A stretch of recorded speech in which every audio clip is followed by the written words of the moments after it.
हाय। इस वीडियो में हम पढ़ेंगे Nehru view on defence and foreign policy. Nehru ji के क्या व्यू थे डिफेंस के ऊपर और फॉरेन पॉलिसी के ऊपर। ओके, तो यही हम इस वीडियो में पढ़ेंगे। देखिए, after independence Nehru wanted to maintain good relation with Britain and other Commonwealth countries. Commonwealth countries कौन सी होती है? जिसके ऊपर ब्रिटेन का राज था, उसको कॉमनवेल्थ कंट्रीज कहा जाता है। And signed the London Declaration, under which India agreed that when it became a republican in January 1950, it would join the Commonwealth of Nations and accept the British monarch as a symbol of the free association of its independent member nations and as such a head of the Commonwealth। तो जवाहरलाल नेहरू जी ये चाहते थे कि वो Britain के साथ अच्छा relation बना रहे, इसीलिए उन्होंने एक लंदन डिक्लेरेशन साइन किया था। ओके, इसका मतलब ये हुआ कि लंदन डिक्लेरेशन में मेनली क्या था कि after signing the India will become the member of the Commonwealth countries. Commonwealth countries कौन सी होती है? जिसके ऊपर ब्रिटेन का राज था। ओके, ब्रिटेन का शासन था, जो ब्रिटेन की कॉलोनीज थी। ओके, तो इन्होंने जवाहरलाल नेहरू जी ने साइन किया और ये उसमें कहा गया कि after after Republic of the India in 1950 India will become the member of the Commonwealth country.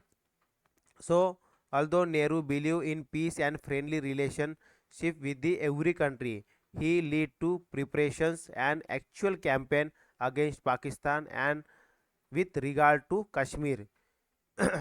जो नेहरू जी थे वो एक अच्छे पीस और फ्रेंडली रिलेशन चाहते थे सभी देश के साथ। ओके, और इन्होंने नेहरू जी ने क्या किया था? लीड किया था the preparations and actual campaign against the Pakistan. Okay, with regard to the Kashmir. So he also use overwhelming military force to seize Hyderabad in 1948 and Goa in 1961. He was keenly sensitive regarding the geostrategic and military strength and weaknesses of the India in 1947. सो नेहरू जी जो थे वो देश के मतलब जो बाकी के भी, जैसे कुछ हैदराबाद हो गया जिसको हैदराबाद को एक्वायर किया गया था। ओके, देन गोवा हो गया इन 1961। तो इनको भी जो military force, okay, over military force का यूज़ करते हुए, वैसे पुलिस हैदराबाद को एक्वायर किया था through the police. Okay, and Goa also capture in 1961। तो इस तरह से जो मेनली जो जवाहरलाल नेहरू जी क्या चाहते थे कि पीस और फ्रेंडली रिलेशन चाहते थे, ठीक है, अलग अलग देशों के साथ भी। Then Nehru envisioned the development of nuclear weapon and establishment the Atomic Energy Commission of India in 1948। तो नेहरू जी ने एक न्यूक्लियर वेपन के डेवलपमेंट के ऊपर भी काम किया था और इन्होंने एटॉमिक एनर्जी कमीशन भी इसका भी गठन किया था in the year 1948। From the outset in 1948 Nehru had high ambitious to develop this program to stand against the industrialized state। इन्होंने एटॉमिक एनर्जी के ऊपर बहुत ज़्यादा काम करने की बात की क्योंकि उनको इंडस्ट्री बढ़ाना था। तो इंडस्ट्री में मेनली एनर्जी की बहुत ज़्यादा होती है, तो इसीलिए इन्होंने एटॉमिक एनर्जी के ऊपर ज़्यादा ज़्यादा इम्पोर्टेंस दिया, ज़्यादा फोकस दिया। And to establish nuclear weapon capability apart from Indian regional superiority over the South Asian state, most particularly Pakistan। Nehru commissioned the first study of the ill effect of nuclear explosion on human health and campaign ceaselessly for the abolition of what is called the this frightful energies for destruction.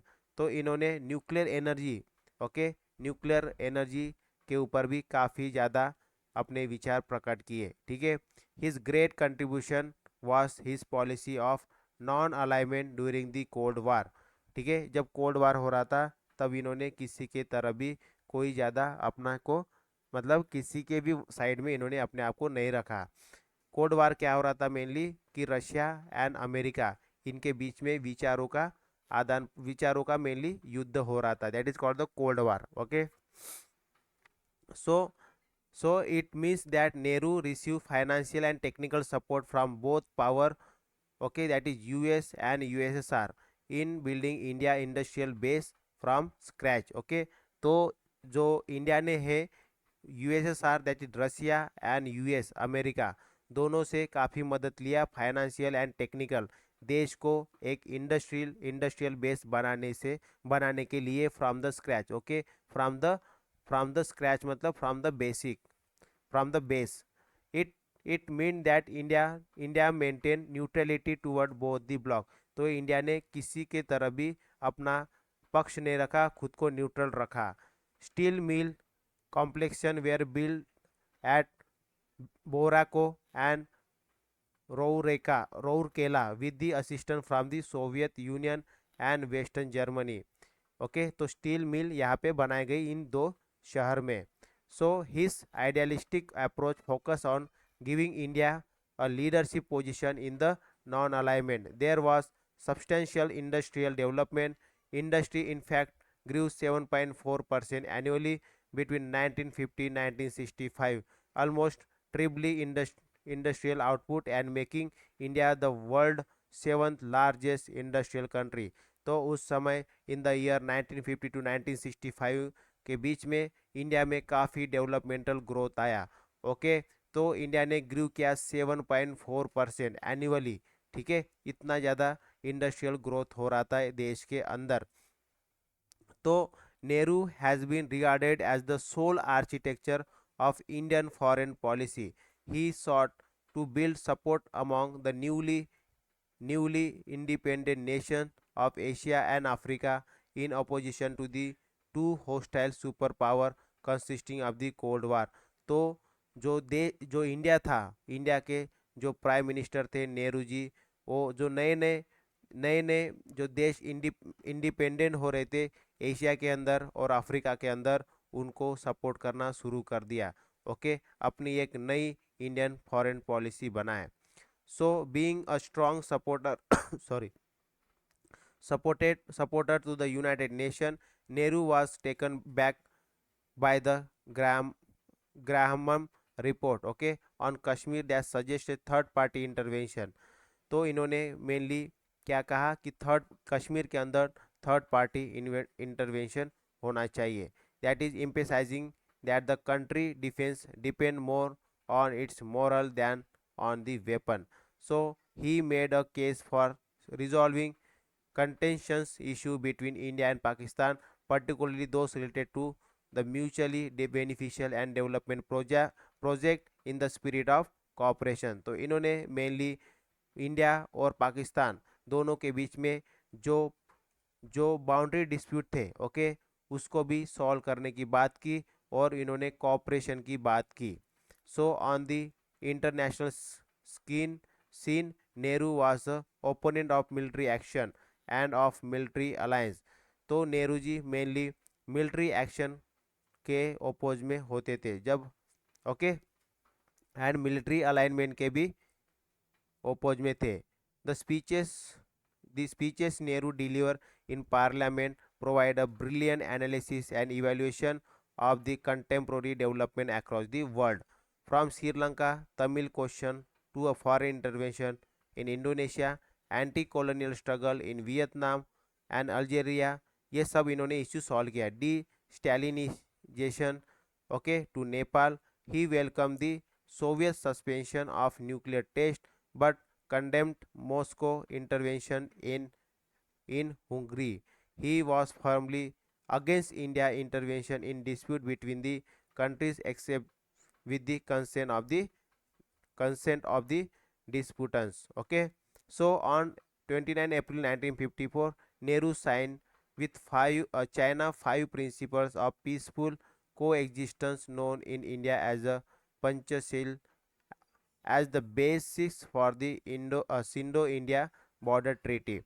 तो जो जवाहरलाल नेहरू जी थे उन्होंने sign किया एक 5 principal जिसको क्या बोला गया, पंचशील बोला गया, ऑन दी 29 अप्रैल 1954 के अंदर।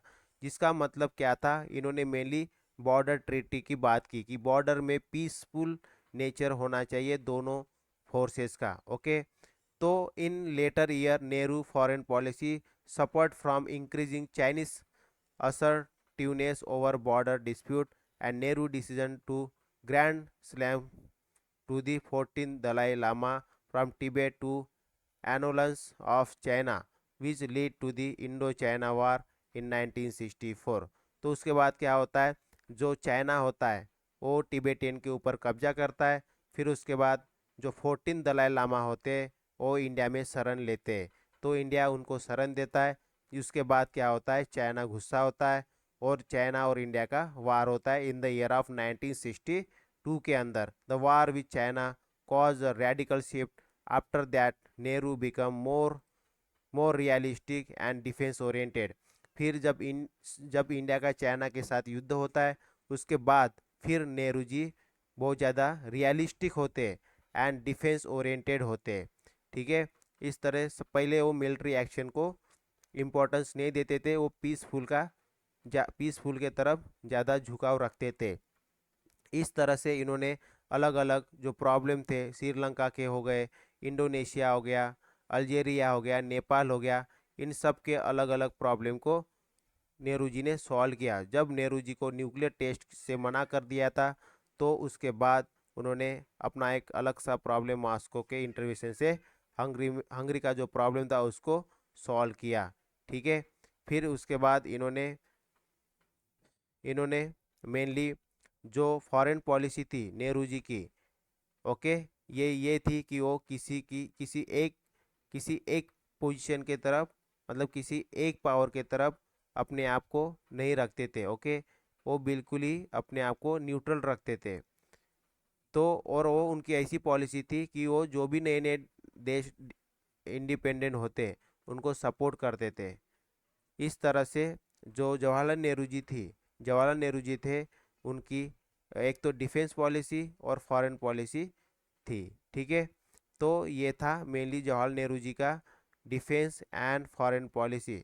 अभी हम पढ़ेंगे इस चैप्टर का last topic, that is conclusion. देखिए, although Nehru attempted to lay down the country basic policies, the structure for the implementing them and principles of administration, he was unable to give complete shape to the fundamental thing in the system of administration, which he thought essential for the post-independent democratic governance.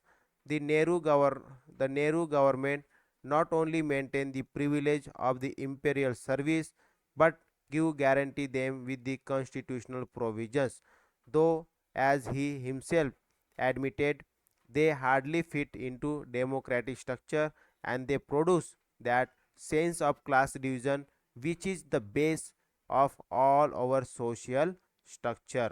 So despite commending aptly by recommendation for change in India's administrative system, Nehru was not able to do much to bring about the complete change. The new service structure which was brought into existence continue to reflect the same colonial type of rigid class division among the civil service structure. Okay, thus Nehru thinking and personal dedication and goal he held supreme, even though could not be put into practice in later and spirit, would continue to remain a social strength and inspiration in building better India. Nehru is regarded as the builder of the modern India. Okay, he has gone down in history as outstanding statesman and political leader who devoted his life and passionate quest and a gigantic endurance to national development. He is considered a multifaceted personality, statesman with the instinct for democratic fusion and socialism, cat okay, charismatic leader with the international outlook of amity and friendship, writers with the distinct vision uphold a peace and secularism, thinker of contemporary event and leader of the masses. This unit is elaborated some of his idea and belief. ठीक है, ये मैंने read किया जो कि हमने already ये सब चीज़ें जवाहरलाल नेहरू जी के बारे में जान लिया। ठीक है, इसलिए मैंने इसको ज़्यादा एक्सप्लेन नहीं किया। मेनली जो एक्सप्लेनेशन था वो यही तक था। ठीक है, तो ये था जवाहरलाल नेहरू जी के विज़न, उनके अलग अलग विज़न अलग अलग फील्ड में हमने देखा। ठीक है, इकोनॉमिक्स हो गया, एग्रीकल्चर हो गया, उसके बाद इसमें एडमिनिस्ट्रेटिव के अंदर हो गया, अलग अलग टाइप में हमने इनके विजन को समझा है। ओके, तो ये थे सोशल हमने देखा, फॉरेन में, डिफेंस में देखा, public administration, agriculture and economics में जवाहरलाल नेहरू जी के विचार क्या थे, इनके गवर्निंग पॉलिसी किस तरह की थी, ये सब चीज़ें हमने इस चैप्टर में जाना। Okay, so so that's all for this video. Okay, next video में हम पढ़ेंगे unit number 7। Okay, so that's all for this video. Thank you, bye bye.